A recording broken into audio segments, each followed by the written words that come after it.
Brandon, I'm going to start with you. Michael Jordan wasn't all that good of a defender. Facts or cap? That's a fact. Oh, Lord. That's a fucking fact. And what leads you to believe this? Crazy. I just feel like his dominance on the offensive end just took over anything he did on the court.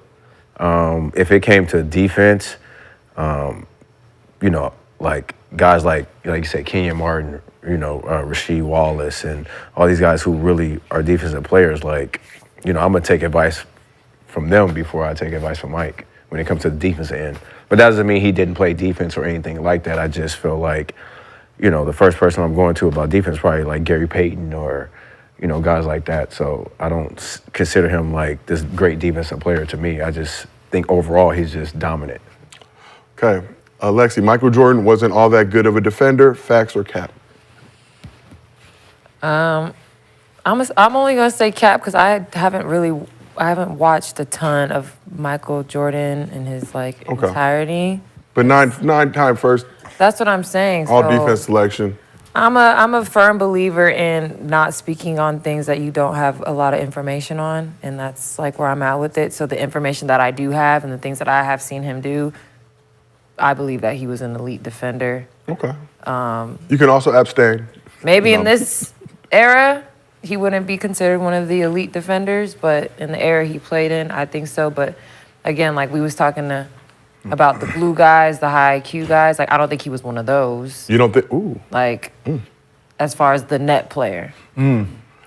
That's what he was. You think he was? That's what he was? He Okay, really so good at that? so what Rasheed Wallace is really pointing out, like, so you see, like, he's isolated by Iverson, right? So you're saying he was a high-level net player, but as far as like one-on-one stuff, he Yeah, was like the best. Okay, so that's why I said, like, sometimes we're judging people on the individual matchups, where the individual matchups is not the whole picture. Right. Right? You're talking about when we're thinking about Michael Jordan, when there's a key stop to be made, he's making it, right? You know, snapping back on, Karl Malone, right, to get that steal, to go win the game, right? Making the block, right? He was the actual net guy. Okay. As an individual guard, Pippen was a better defender on the ball. Right. Right? He was a better defender on the ball. Michael Jordan's awareness of defense was great, right? So how come we don't see more net guys getting shown love in today's NBA? Now it's all the centers who block shots and get defensive rebounds, and it's like the PJ Tuckers, Marcus Smart just won Defense Player of the Year, but they're considered pesky, but they're not considered elite. Because what happens is, all right, so like let's say Michael Jordan, right? Like you have a Michael Jordan on your team. A Michael Jordan wouldn't guard, right? He wouldn't guard a Kawhi Leonard, or he wouldn't guard, let's say, LeBron James if there's a Vando on the court, right? You're going to put him on Vando, and he's so just good at that. Then he's going to say, all right, Vando only takes 2 shots a game. I'm going to roam. Now you have Michael Jordan roaming during the game, right? That's not what you wanted, right? So he's the one sitting there netting, coming back, snapping back, because his guy's only shooting 2 shots a game. So when he had guys like that, so why you think he makes think about when he made his first all-defensive team. It's the year Scottie Pippen comes to the game. Okay. Got it. Now, he wasn't considered a defensive player until Scottie Pippen comes, because now him and Scottie Pippen can do exactly what when he's on the ball, Scottie Pippen, you follow me. Scottie Pippen, when you have the ball, I'm netting everything up, right? So they had a great system. So he's no different than like a Drew Holiday, where I'm the net guy. I'm making sure this guy don't come. What's the name? Patrick Ewing likes to go this way. I'm gonna come this way. But if you try to take him off the dribble man to man, right? That's where his exposure was when you had high-level guys. Remember, in the 80s, you didn't have 3-and-D guys. You didn't have the 3-level guys where he has to guard you shooting a 3. Like, for the most part, like let's say John Starks, right? John Starks didn't dribble like that.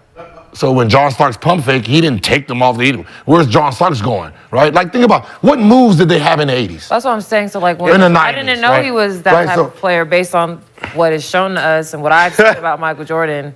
I had no idea that that's how he played defense and that's how he got all those accolades. He was a wrong guy. So when you see him on someone like Iverson, right? Iverson gets the best of him because Jordan wasn't used to that type of player yet. Like when you got Grant Hill coming down and he's crossing over, Jordan like, hold on, Pip, this your type. Let me go net. Right. In Jordan's defense, though, anybody guarding Iverson one-on-one. No, but I'm saying You know so it's not the one-on-one. So what Rasheed Wallace is seeing is he's seeing the one-on-one individual player going at him, not realizing it's everything that Jordan's bringing. Yeah. Snapping back, making sure you're not going to do this right. You remember when Kenya was saying, I'm going to stop Booker, you're going to have to pass it to Nurkic. Nurkic is going to have 60. Mm-hmm. That's Jordan. Booker is the number one option, right? So I'm going to be up on Booker. You're going to have to pass it to Nurkic. So if Nurkic is busting Jordan's ass because that's his matchup, Nurkic looked like he bust Jordan's ass when Jordan's whole thing was to make sure Booker and KD don't get off. Right? So he's willing to give this dude them points so he can stop this guy. So you have to really put that into equation when you're talking about defensive players. But once you get the NBA is like this. Once you win one award, that's what you are. Yeah. Right? You win a defensive player award, then you get the benefit of the doubt. Every time. Right? Every time. The refs give you the benefit of the doubt. Like if you are defensive player of the year, what the fuck you think you get to do when you come back the following year? Hack the fuck out of everybody. Pull, grab, do. You get the benefit of the doubt, which means because you're getting the benefit of the doubt, right? When they're talking about defensive player of the year, or defensive teams, you get the benefit. You get that award. If you're a bad defensive player, you get that stamp, right? No matter what Harden does, bad defensive player. There's nothing you can do. He can go out there and get 20 stops in a row. Bad defensive player. Because that's the narrative. That's the narrative. So, So, again, when it comes to Michael Jordan, wasn't all that good of a defender, do you say facts or cap? cap. Okay. Yo, so if Mike was playing today, who would he have to guard on the Suns? If Jordan was playing today, Right, and the Bulls was coming to town, right? and the Bulls was coming to town, Right. okay, so if Who Bulls would was he have coming to to- town, yeah. he would guard Grayson Allen. What if Grayson Allen? So that but like, why wouldn't you guard Devin Booker and he's gonna guard you? Because then he's a net guy. Well, if all three of them. He's are the out guy there, who's who's going to gonna be on guard? every snapback. He's the guy who's going to go for the block. He's the guy who's going to go for the charge. So Scottie Pippen might not be great at those. So Scottie Pippen, you're a great on the ball defender. He's guarding Booker. So you guarding Booker, So who's guarding Bill? Ron Harper? Yeah. or he'll guard Bill, MJ will guard Bill. or MJ ain't trying to guard Bill. Or MJ guard Bill. Whatever allows MJ to just run through the rest of the plays. Because that's what he was great at. So if he's guarding Bill, Ron Harper is not a great snapbacker. He's not a great net guy. You know what I mean? So let the on-ball defenders be great on-ball defenders. Let the net guys be net guys. So you're positioning for the betterment of the team. Here's why Detroit was great. Because of one player, right? Rasheed Wallace. Okay. Right? And people would think like, how did Rasheed make them that much better? Because he put everybody back in the right element, right? So imagine being a train track, right? And two wheels is off, right? You're not moving as fast, right? He put everybody back in alignment, which was this.